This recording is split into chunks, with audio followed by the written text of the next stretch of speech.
श्रीराम समर्थ. सुप्रभातम. हिंदू जागृती न्यास आणि श्री घंटाळी मंदिर संस्थांच्या प्रभाते मन या कार्यक्रमात अमृतापाध्येचा सस्नेह नमस्कार. श्री ब्रह्मचैतन्य महाराज गोंदवलेकर प्रवचने 18 नोव्हेंबर. श्रद्धा ही मोठी शक्ती आहे. फार चिकित्सा करत बसणे हे मानवी देहबुद्धीचे लक्षण आहे. दुकानात गिऱ्हाईक आले आणि मालाची फार चिकित्सा करू लागले की हे गिऱ्हाईक काही विकत घेणार नाही असे दुकानदार मनात समजतो. परमार्थातही अतिचिकित्सा करणाऱ्या माणसाचे तसेच आहे. रणांगणावर गुरूंना कसे मारावे या चिकित्सेत अर्जुन पडला. भगवंतांनी अर्जुनाला आपले रूप दाखवले. त्यात पुढे होणाऱ्या सर्व गोष्टी अर्जुनाला दिसू लागल्या. देहबुद्धीच्या अभिमानाच्या आहारी जाऊन मायेत सापडल्यामुळे झालेला गोंधळ या विश्वरूप दर्शनामुळे नाहीसा झाला. मायेचे मूळ लक्षण म्हणजे मी करता आहे असे वाटणे. अभिमानाशिवाय कार्य तरी कसे होईल असे आपण म्हणतो आणि पापाचरण करायलाही पुढे मागे पाहत नाही. देहबुद्धीने केलेला धर्म उपयोगी पडत नाही. अभिमानाने पुण्यकर्मे जरी केली तरी तीही पुढच्या जन्माला कारण होतात. सर्व काही देवाला अर्पण केले ही आपली आठवण काही जात नाही. दुःखात असताना आपण आपले जीवन प्रारब्धाच्या, ग्रहांच्या, संचिताच्या किंवा भविष्याच्या हाती आहे असं म्हणतो.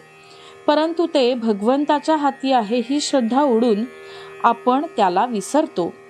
आपण आपल्या शंकेचे समाधान करू शकत नाही.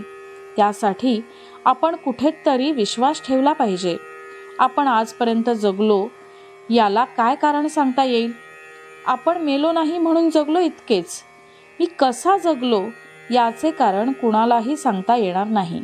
म्हणून राखणारा भगवंत आहे ही श्रद्धा असावी. ही सृष्टी भगवंतांनी उत्पन्न केली.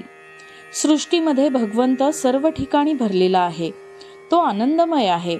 आपण त्याचे अंश आहोत. पण मग आपण दुःखी का?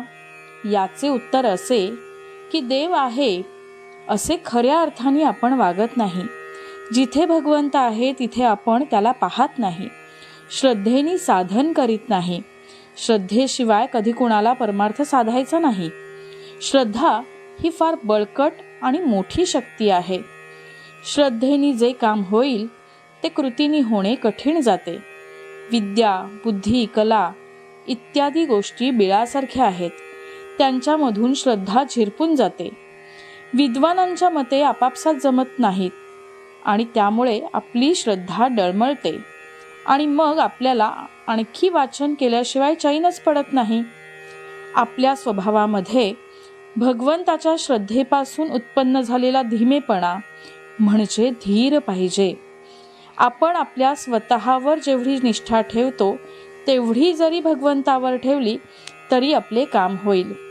नामात भगवंत आहे ही श्रद्धा ठेवावी आणि अखंड भगवंताच्या नामात राहण्याचा प्रयत्न करावा. हाच परमार्थाचा सोपा मार्ग आहे. बोधवचन. भगवंतावर निष्ठा ठेवा, प्रेम ठेवा. भगवंत कष्टसाध्य नसून सहज साध्य आहे. आजचा हिंदू कर्तव्य दिनविशेष संकष्ट चतुर्थी, चंद्रोदय 8:16. चांद्रमासातील वद्य अर्थात कृष्ण पक्षातील चतुर्थीला संकष्ट चतुर्थी असं म्हणतात. या दिवशी श्री गणेशाचे पूजन, उपवास आणि नामस्मरण करतात.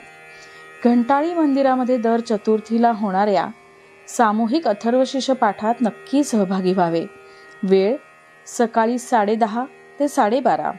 मंडळी, रामरायाचे आणि श्री घंटाळी देवीचे शुभाशीर्वाद तुमच्या सर्व कुटुंबावर अक्षुण्य राहोत ही प्रार्थना.